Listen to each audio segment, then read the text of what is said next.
ebisere bwe najjo bisizira okubeera nga temugobera ku Fad Pro UG kwe muli gwe kasofuna ka notification awo ng'omanya ati Fad atayina omuliro gwasobola okubeera nga te atuleetera era nga wano tubeera n'amawulire nga bagatambula mu ggwanga Uganda ne weeru ggwanga yonna yonna as usual video etandika na kubeera nga to likinga sharingirako abalala ate na kubeera nga to subscribe notification bell nayo gikooneko ejja kubeera nga kikwalatinga buli wena batadde video ojja kubeera nga ofuna ka notification waggulu awo ku kipya kyembeera nkuleetedde era nga sagala tubeere nga tutwala obudde bungi nnyo njagala beere nga tekutwala butereevu ku nsonga za Chosen Beck zikyakutte wansi ne waggulu oluvannyuma lwa eyabadde oba yali manager we okuvaayo ku TV n'abaako ebyama byayogera era ng'ebimu ku ebyo byayogera yagamba nti Chosen Beck ono waliwo ennaku ezimu obudde buziba n'abeera nga ate baalumbanga ne manager we ne babaako ekifo ekimu kye baagendangamu okubeera nga ate basinkana abagagga abamu era nga bino byonna najjanga mbikutera watasobola kubeera nga te obiraba genda mu videos zange mabega ojja kubeera nga te obisangayo munnange waliwo ate ebipya bisobodde okubeera nga te bivaayo omwami oyo kyeneerabiddemu ekirala kyeyayogera yagamba nti balina ajjukira abaana basatu Chosen Beck alina abaana basatu waliwo omwana gye yasookera then ne bana abaana babiri abapya baalina era nga omu oba babiri Dictator Amil naye nga manager we yavaayo natukakasa naga mwana ono yasembayo ono Dictator Amil abe naye nga te amutwala ku DNA era nga waliwo ebipya ebisobodde okubeera nga te bivaayo birungi si birungi era kubeera nga te kuterawo akatambi ako osobola okubeera nga te olaba ki ekigenda mu maaso side eyo ate bw'onaba kugireko Chosen Beck nina ensonga za Kabaata ne Jojo waliwo ebyama ebisobodde okubeera nga te bifuluma era nga bannange si byangu n'akamu si byangu abantu betuyita emikwano ekyamazima si byangu naye ngenda kubeera nga tenkutera akatambi ako comment section always ebeera open oyendemu kubeera nga tosulawo comment yo awo wansi osobola okubeera nga te naawe weeyunga butereevu ku conversation so akamba te butambi buno naye nga temwerabira Sheikh Ashraf abeerawo nnyo okubeera nga te akujjanjaba ensonga ez'enjawulo ono naakujjanjaba akozesa dua era nga abeera nga tomunoonyawo ku namba zisimu always zibeerawo ku screen ajja kubeera nga te ekintu akikwasaganya malidadi saana ate gwali eyo bweru ogwanga obanga osuubira okubeera nga totambula very soon naye nga teweebuuzawo oyinza okubeera nga teoleka omwana wo omukyala Farida wa Farida Foundation wali ekagoma kawempe omukyala oyo yavayo nabeera nga te agamba abaana bano mubampe nga nze nja basigaza nga ndabe nga mbalabirira we munaakomerawo ekintu kijja kubeera nga tekitambula bulungi baddaada saana so tukira Farida oba Farida Foundation awo mukubire kasimu mugambe munaini n'abaana bange oba omwana wange ensonga bweti ngenda malayo ebbanga bweti timujja kubeera nga temukkiriziganya ku namba y'essimu 0700378885 0700378885 ye mukyalo we Farida wa Farida Foundation kamata video zino ate bakomanda mawulira mala mangi nyo temuvaawo Chosen Beck tagingira Chosen Beck ontagingire ne Dictator Amil naye okusingira ddala message eno egenda eri mwannyinaze Chosen Beck in fact my daughter okimanyi bulungi ndudde nga mbiwulira ebibadde bitambula nga mpulira ku media boogera bino boogera biri nze nga ndowooza just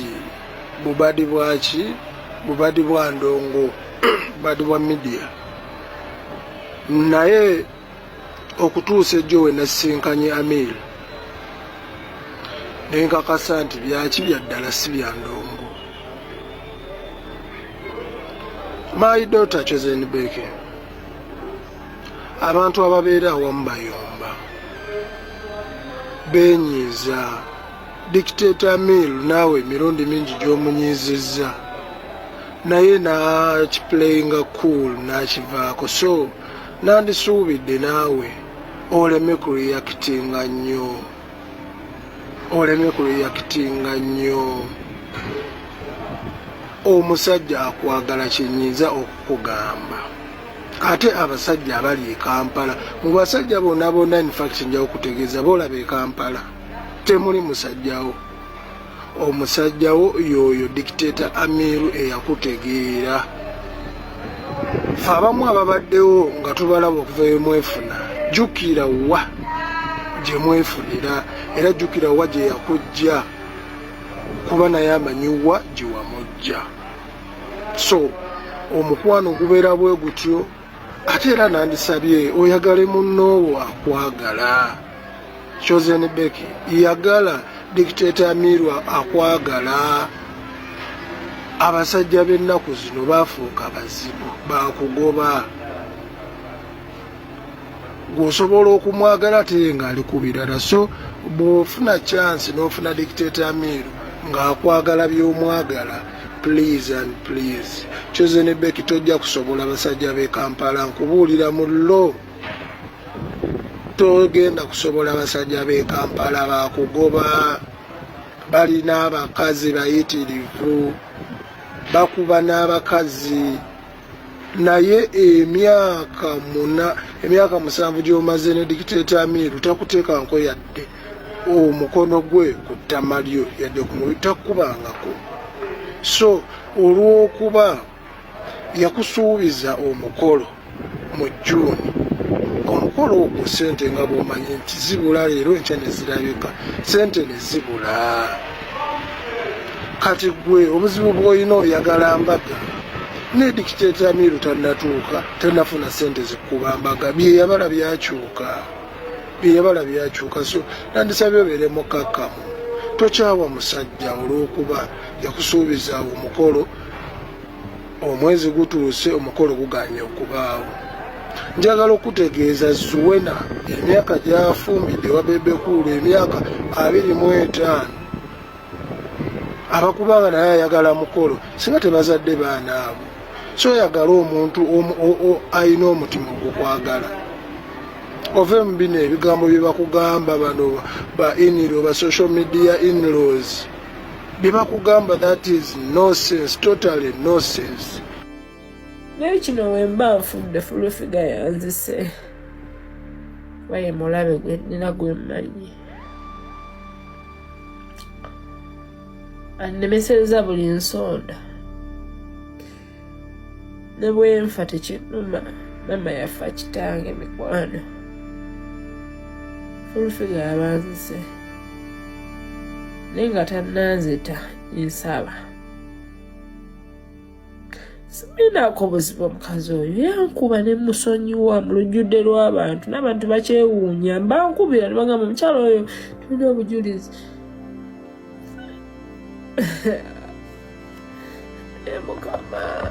Mukama weebale mwana, akyankuumye weebale. Kabaata nandabisa mu bundi eri ku live ye ngobedda yankubira amasimu, mbalage nkuba screenshot nkomewo wano nga yakubira. Kabaata Mukama aba akuwa chance gikozese, kuba naffe tukozesa chances zaffe. Kabaata nze nakulaba dda kuva ku Top TV kuwekitiibwa, sikulabisanga sekuvuma, bangi bakuvuddemu, bakikeni baani, ate nga bakikeni bakyali bo bangasa. Nze ne mbeeramu komye ku ggwe aku blocking taata. Mukama ange yafa kitange. Bwe nali mu kkomera omulundi ogwasooka ng'omukyala nsibye wandaga abalabe bange babiri, Mwalimu Yiga Sharifu, nange yandoose yafa nga simulabye. Mwalimu Yiga Sharifu alimu omukyala oyo Yiga Sharifu nga mulabe wange nasembeza ku lusegere, n'omufuula kyonna kye bamufuula essaawa zino takyalabika. Simanyi bw'ali, si lwakwagalwa kwange. Kitange nga bw'osonyiwa batukola obubi, nange nkusabye osonyiwe Yiga Sharifu ku lwange, kozi yali tamanyi bamukozesa, mwana muto. Musonyiwe Yiga Sharifu, naye omulaba asigadde taata tomusonyiwa. Kusaba ennaku gyenkaabye Lugambo Nation, kusaba amaziga genkaabye, obulumi bwempiseemu. Omukyalo oyo abugabane, n'abaana be babugabane. Ne bwe ndiba nfudde asigale ng'akomerereddwa kitange. Taata simu obubi simanyi, nkyali mwana muto, nkyalina okubeerawo ku nsi. Siri wa mutima mubi kitange, siri kwekyokera. siriba kyonna mukama wasinga okumanya wansumuludde mu mannyo ebizira natuusewo nga basibe naye nga banjayanira abaserikale nga banjayanira abasibe nga banjayanira 10 togenda naye nga njagala va mu kifo ekyo mukama kuba simweŋŋwanidde okubeera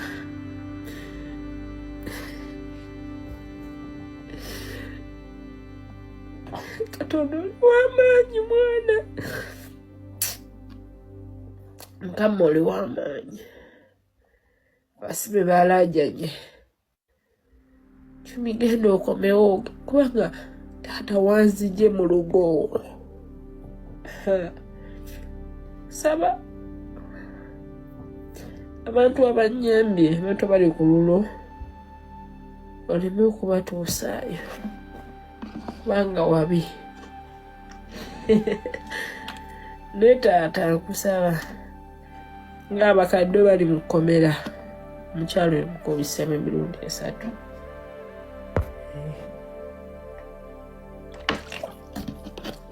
sikulagira naye kusaba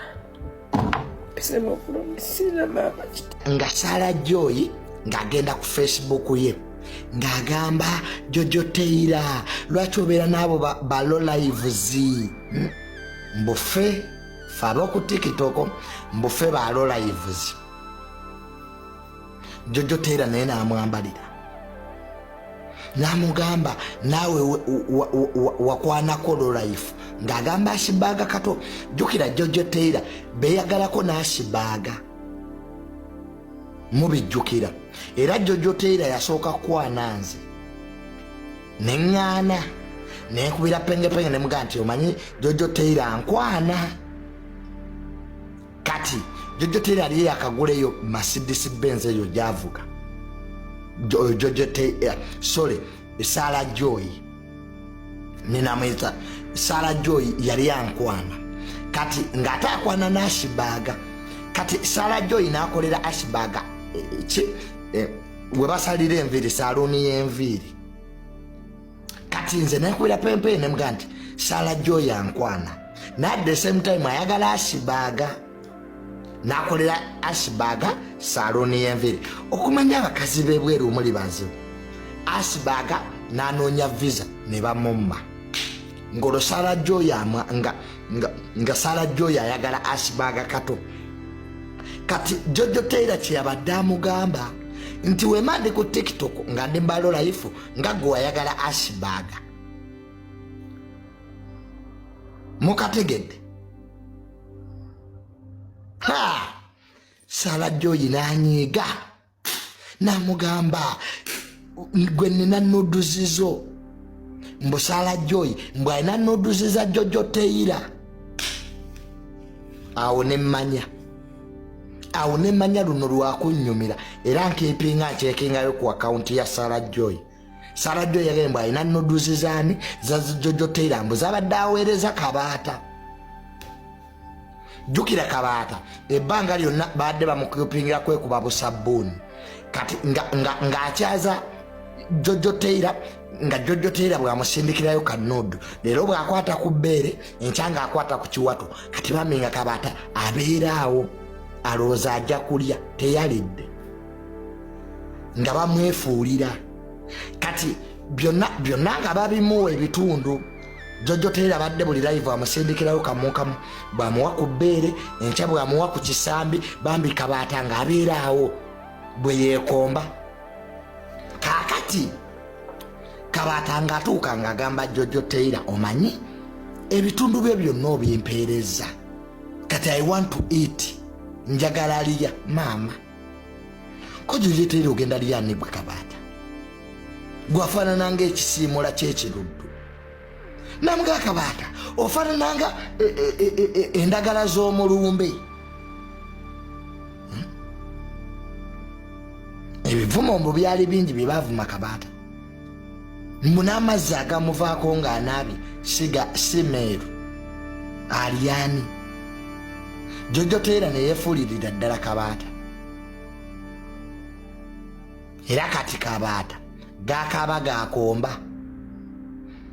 kati Jojo Taylor mbu yakoze ebibye nembo yaguddewo TikTok ate abantu kwebali kati kyekiruma Kabaata bange Kabaata yalope akaunti ya Jojo Taylor bagijjeyo so lwe lutalo oluli awo kulya na kwerya ka payment mye nenga Kabaata namugamba nambulokinga Kabaata omanyi omuntu waba mulaavu nze Kabaata namutunulira nga Jojo Taylor ali ku live nga Kabaata ayina engeri gye yeemulamu Kabaata ne bwe yeesiga ebizigo afaanana ng'empumumpu naye nga Kabaata yeekolako yene ngamba Kabaata afaanana ng'empumumpu ennaku zino ng'anyirira kumbe yeetega Jojo Taylor byebiri erudde eyo